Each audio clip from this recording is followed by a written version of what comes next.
ये का बवासीर बना दिए हो। साला हाथ झंझना जाता है, मारते हैं कसाई मोहल्ला जाता है कलकत्ता। ये डायलॉग सरदार खान का है जो उसने गैंग्स ऑफ वासेपुर में कहा था। किसके लिए? कट्टा के लिए। मिर्जापुर वेब सीरीज में कालीन भैया का पूरा साम्राज्य किस धंधे पर टिका था? कट्टा के धंधे पर। नीरज पांडे की सीरीज खाकी का पॉपुलर गाना कौन सा है? बताइए बताइए, याद ही होगा आपको तो। आज ठोक देंगे कट्टा कपार में, आइए ना हमरे बिहार, आइए ना हमरा बिहार में। ये गाना क्या वायरल हुआ, दूसरे राज्य वाले दोस्त पूछने लगे सच में बिहार में कट्टा इतना कॉमन है क्या? वो इसलिए क्योंकि पूरे देश में भले ही अपराधी विदेशी हथियारों से लैस हो गए हों, लेकिन यूपी और उससे भी ज्यादा बिहार में अपराध की पहली सीढ़ी तो कट्टा ही है। अब बिहार में कट्टा कितना कॉमन है इसके बारे में तो सूल फिल्म के शूटिंग की एक कहानी ही बता देगी आपको। वही सबूत है, इतना पॉपुलर है वो कहानी। हुआ ये कि जब बिहार में सूल फिल्म की शूटिंग हो रही थी तो मनोज बाजपेयी को शूटिंग के दौरान बहुत ही मॉडर्न पिस्टल दिया गया। तभी मनोज सर ने कहा कि भाई बिहार में कौन इतना मॉडर्न हथियार यूज करता है, कुछ कट्टा या तमंचा जैसा हो तो मंगवाओ। जैसे ही मनोज सर ने ये बात कही वैसे ही शूटिंग देखने वाले बिहारी लोगों की भीड़ में से कई लोग अपना चादर हटाएं और कहने लगे भैया ये वाला चलेगा। मतलब आप समझ रहे हैं ना बिहार में कट्टा कितना कॉमन और बिहार के लिए कट्टा कितना पॉपुलर है। बाकी इस कट्टा की कहानी का हीरो है आज बिहार का शहर मुंगेर। बिहार का मुंगेर कट्टा की जन्मस्थली है समझिए। लेकिन मुंगेर कट्टा का घर बना कैसे, ये कहानी अपने आप में बहुत इंटरेस्टिंग है। लेकिन उससे भी ज़्यादा रोमांचक है कट्टे की कहानी और बिहार के अपराध जगत में कट्टे के गठजोड़ की कहानी। वैसे ये किसी को पता नहीं है कि बिहार में अपराध पहले बड़ा हुआ कि कट्टा पहले बड़ा हुआ। बिहार के मुंगेर से इतिहास जुड़ा है जहां कारीगर पीढ़ियों से हथियार बना रहे थे। लेकिन वही मुंगेर आज बिहार योग विद्यालय, जमालपुर रेलवे वर्कशॉप और ITC यानी इंडियन टैबैको कंपनी के लिए जानी जाती है। लेकिन एक समय था वहां पर कि मुंगेर के मेले में 10 रुपये में तमंचा और कट्टे मिल जाया करते थे। और ये तो कुछ भी नहीं है, ऐसे ऐतिहासिक कागज भी है जो हमें मुंगेर और कट्टा के संबंधों की कहानी बताते हैं। बिहार और ओडिशा के गजेटियर के मुताबिक 19वीं सदी से पहले मुंगेर में आर्म्स की 5 दुकानें थी जहां 10 रुपये से लेकर 50 रुपये तक में देसी हथियार मिल जाया करते थे। कभी यहाँ इस शहर में बंदूक बनाने वाली 64 यूनिट थी। बैरल, ट्रिगर, बंदूक के कांच का कवर और नट बोल्ट सब कुछ इन फैक्ट्रियों में ही बनता था। कभी इस शहर में हर दिन 2000 बंदूकें बनती थी और इन बंदूक के कारखानों में 1500 कारीगर काम करते थे। उस समय तक इन बंदूकों के खरीदार थे बड़े बड़े पैसे वाले लोग, राजा, जमींदार और इन जैसे लोग जो अपनी सत्ता चलाते थे तमंचे और कट्टे के दम पर। यही लोग राजनीति में भी नेता थे। लेकिन हुआ ये कि 1970-80 के दशक में कारखाने बंद होने लगे। कारखाने बंद हुए तो कारीगरों का रोजगार छिन गया और इन कारीगरों के पास जो हुनर था उसका इस्तेमाल वो बाहर कर नहीं सकते थे, क्योंकि ऐसा तो था नहीं कि मूर्ति बनाना है, ये हथियार बना रहे थे तो यूं ही बिना गवर्नमेंट की इजाज़त के तो वो बना नहीं सकते थे। इसलिए उन्होंने अवैध तरीके से हथियार बनाकर बेचना शुरू कर दिया, क्योंकि बात पेट की थी।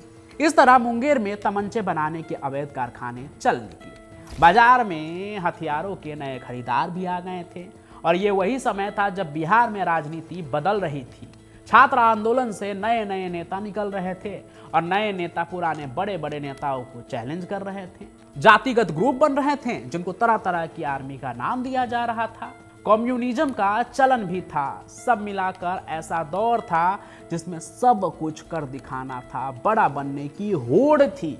और इस सब का असर ये हुआ कि जिस मुंगेर में 70 के दशक के पहले तमंचे का चलन न के बराबर था वो आगे बढ़ता ही चला गया। इससे पहले तक पश्चिमी उत्तर प्रदेश और मध्य प्रदेश के कुछ इलाकों में अवैध रूप से तमंचे बनाने का चलन अधिक था। लेकिन जब मुंगेर के बंदूक कारखाने में काम कर रहे लोग बेरोजगार हुए तो तमंचा बनाकर बेचने लगे और उनको वो खरीदार भी मिलने लगे जिनको किसी न किसी तरह से पावर चाहिए थी। यूनिवर्सिटी ऑफ सक्सेस के the institute of development studies के एक सर्वे के मुताबिक उत्तर प्रदेश और बिहार में बाहुबली कहे जाने वाले नेता अपना प्रभाव जमाने के लिए अवैध हथियारों का इस्तेमाल करते हैं। जब चुनावों का वक्त आता है ना तो तमंचों की डिमांड भी बढ़ जाती है। लेकिन ये तो एक सोर्स था। इसके बाद हुआ ये कि चुनाव के समय नेताओं के लिए कट्टा और गन लेकर घूमने वाले लोगों की इसकी लत लग गई। गन पावर से चीजें छीन लेना उनको समझ आ गया था। बस फिर क्या था, कट्टा दिखाकर पहले लूटपाट करना, पैसा कमाना, फिर किसी की हत्या करना, एक दूसरे पर गोली चलाकर गैंग बनाना और फिर बाहुबली बनकर नेता बन जाने का रास्ता खुलता चला गया। जैसा आप फिल्मों में देखते हैं ना, ठीक वैसा ही और उससे भी भयानक और खतरनाक। बच्चे बच्चे को लगने लगा कि वो ये कर सकता है। और यही नहीं, कट्टे चलाने वाले लोग को तो बड़े बड़े कॉन्ट्रैक्ट भी मिलने लगे। कभी नेपाल तो कभी यूपी, कभी मुंबई तक में बिहार के लड़के पकड़े जाते थे, जो कि किसी के कहने पर पैसों के लिए गोली चलाने को तैयार थे। एक समय ऐसा भी आया कि देश में कहीं भी अवैध पिस्तौल मिलते तो वो मेड इन मुंगेर ही होती थी। हालांकि मुंगेर के ही तरह बिहार के नालंदा डिस्ट्रिक्ट में भी बड़े पैमाने पर असले बन रहे हैं। मुंगेर के बाद इस जिले में सबसे ज्यादा हथियार तस्कर एक्टिव है, लेकिन उनमें मुंगेर जैसी क्वालिटी नहीं है।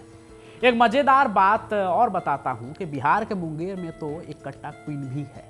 जैसे आप माफिया क्वीन सुनते हैं ना मुंबई में, वैसे बिहार में कट्टा क्वीन, जी हाँ, रौनक बीबी नाम की एक महिला बिहार में कट्टा क्वीन कही जाती है, जो अवैध रूप से गन फैक्ट्री चलाने और तमंचों की तस्करी करने के मामले में जेल भी गई थी।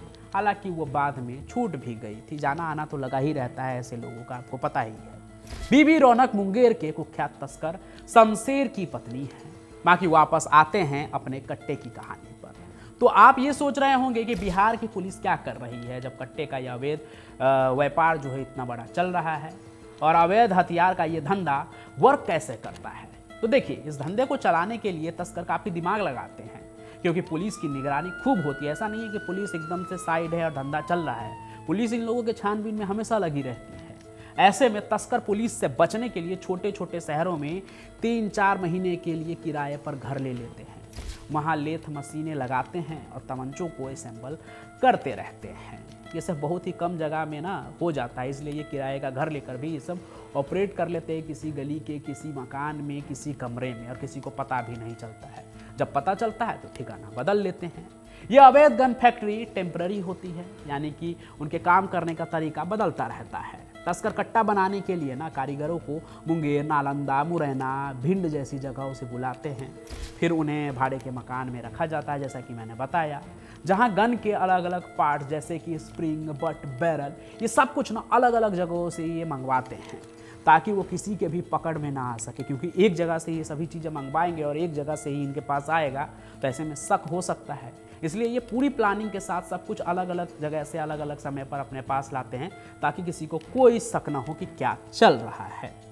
जितना ऑर्डर उतने ही आर्म्स की सप्लाई। अब देखिए, इनका जो ये पूरा धंधा है ना आर्म्स बनाने का, इलीगल आर्म्स बनाने का ये जो धंधा है मैन्युफैक्चरिंग का, जो ये घर में भी, किराए के घर में भी चला लेते हैं। ये जितने ऑर्डर आते हैं उतना सप्लाई होता है। अब आप देख लीजिए कि म्यूनसिपैलिटी का चुनाव हो या फिर विधानसभा, लोकसभा का चुनाव हो, कैंडिडेट के जीतने के बाद ना कई बार फायरिंग भी चलता है। मतलब खुशी में लोग जो फायरिंग करते हैं वो भी खूब चलता है, हर्ष फायरिंग कहते हैं इसको। अब तो ब्लॉक लेवल पर भी पार्टी प्रमुख जीते ना चुनाव, तो वहाँ पर भी फायरिंग होती है, खुशी में लोग गोली चलाते हैं। इसका उदाहरण उत्तर प्रदेश के शामली जिले से देख सकते हैं, जब वहाँ पर एक राजनीतिक पार्टी के ब्लॉक प्रमुख बनने पर कार्यकर्ता ने हर्ष फायरिंग की थी, और इसमें दुर्भाग्यपूर्ण 8 साल के एक बच्चे की मौत हो गई थी। कई बार ऐसा घटना भी हो जाता है। और तो और कहते तो ये भी है कि ये जो कट्टा होता है ना, जर्मन मेड ऑटोमेटिक पिस्तौल से भी ज़्यादा खतरनाक होता है। मेड इन मुंगेर जो पिस्तौल होते हैं वो इन सबसे बहुत ज़्यादा खतरनाक होता है। और मुंगेर के बने तमंचे इसलिए भी हाई क्वालिटी के होते हैं क्योंकि इसका मेटल बढ़िया होता है। मुंगेर में ही जमालपुर रेलवे कारखाना है। तस्कर नीलामी में स्क्रैप आयरन किसी तरह हासिल कर लेते हैं। उन्हें आयरन का पाइप भी मिल जाता है, और चूंकि ये स्किल्ड भी हैं, क्योंकि पीढ़ियों से यही काम करते आ रहे हैं, इसलिए विदेशों में बनने वाले पिस्तौल से भी बढ़िया हथियार ये बना लेते हैं।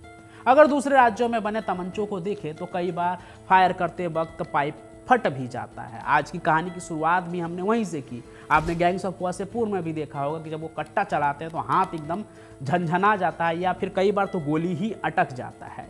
या चलाने वाले का जो हाथी है घायल हो जाता है। मिर्ज़ापुर में भी आपने ये देखा होगा, लेकिन मुंगेर में बने तमंचे फेल नहीं होते हैं। अभी 2 साल पहले की बात है, मुंगेर में AK-47 भी पकड़े गए थे, तो NIA ने जांच किया। फिर पता चला कि मुंगेर में जमालपुर रेल कारखाने से लाए नए लोहे से कारीगरों ने AK-47 बना दिया। मतलब आप समझ रहे हैं, AK-47 भी मुंगेर के कारीगरों ने बना दिया। मतलब ये कारीगर तो मतलब एकदम अलग ही है कि कुछ भी बना दे, और इसीलिए अपराध की दुनिया में मुंगेर का असला हिट भी है। इतना ही नहीं, 2020 में जब दिल्ली का दंगा हुआ था और पुलिस पर पिस्तौल तानते हुए एक वीडियो भी वायरल हुई थी, फिर 7.65 बोर की एक देसी पिस्तौल भी जो है वो उत्तर पूर्वी दिल्ली के रहने वाले शाहरुख पठान के घर से मिली थी। कहते हैं वो पिस्तौल भी जो है वो मुंगेर में ही बनी हुई थी, made in Munger. Delhi police ने उस वक्त कई बार मुंगेर का दौरा भी किया। जांच में ये बात सामने आई कि दिल्ली में हथियारों की सप्लाई मुंगेर के तस्कर ही कर रहे हैं। दूसरे राज्यों में जाकर आर्म्स फैक्ट्री चलाई जाती है, जबकि मुंगेर में हथियारों को फिनिशिंग टच दिया जाता है। इसी वजह से बिहार का ये शहर इतना बदनाम है। हालांकि इस शहर में बहुत कुछ अच्छा भी है। मैं तो ज़्यादातर क्राइम की कहानी में ही डूबा रहता हूँ, खूब क्राइम की कहानियाँ पढ़ता हूँ, फिल्म देखता हूँ और भी कई सोर्सेज पे जाके पढ़ता हूँ और ढूंढ ढूंढ के कहानियाँ आपके लिए लाता हूँ। फिर भी जब कभी ना मुंगेर का नाम सुनता हूँ तो मेरे मन में पहली तस्वीर मुंगेर वाली माता का ही आता है, जिनकी तस्वीर मैं बचपन से ही देखते आया हूँ। इसलिए आप भी अच्छी चीज़ों को याद रखिए और गलत चीज़ों से सतर्क रहिए। खासकर ऐसे अपराध और अपराधियों वाली चीज़ों से तो दूर ही रहिए, क्योंकि इसमें घुसे तो ज़िंदगी नर्क है, समझ लीजिए। क्योंकि इसका अंजाम आप देखते ही हैं क्या होते हैं। फिर चाहे वो बड़े बड़े बाहुबली हों या फिर उनके गुर्गे हों, जेल में जाते हैं या फिर उनकी मौत हो जाती है। यही इसका मंजिल है और किसी को कुछ मिलता नहीं है। इसलिए ऐसे चीज़ों से तो दूर रहिए, वही ज़्यादा अच्छा है। और इसलिए ही मैं कहानी सुनाता भी हूँ, ताकि ये सब सुनकर आप और भी ज़्यादा सतर्क हो जाए और ऐसे चीज़ों से दूर रहें। बाकी आज की कहानी कैसी लगी और कट्टे का ये सफ़र कैसा रहा, इसके बारे में ज़रूर आप बताइएगा। साथ ही साथ प्रोडक्ट लिस्ट भी है, उसमें कुछ प्रोडक्ट है तो वो भी आप जाकर ज़रूर देखिएगा, आपको पसंद आएगा। और आप यूट्यूब के ज़रिए भी शॉपिंग का एक्सपीरियंस ले सकते हैं। और शॉपिंग से ही याद आया कि अगर आप पढ़ने के भी शौकीन हैं तो मैंने एक कहानी लिखी है, उसने कहा I hate writer, crime fiction novel है। अमेजोन और फ्लिपकार्ट पर आपको मेरी किताब मिल जाएगी जो मैंने ही लिखी है, तो वो भी पढ़िए और बताइएगा फिर कि कैसी लगी मेरी लिखी गई कहानी। बाकी आज की कहानी को लाइक कीजिए, ज़्यादा से ज़्यादा शेयर कीजिए। बिहार की कहानी है, मैं भी बिहार से हूँ, तो ये सब कहानी जो है आप शेयर कीजिए ताकि ज़्यादा से ज़्यादा लोग सुने। बाकी मैं पंचम प्रकाश यूँ ही आपके लिए कहानी लेकर आता रहूँगा। तब तक के लिए आप सभी का बहुत बहुत धन्यवाद।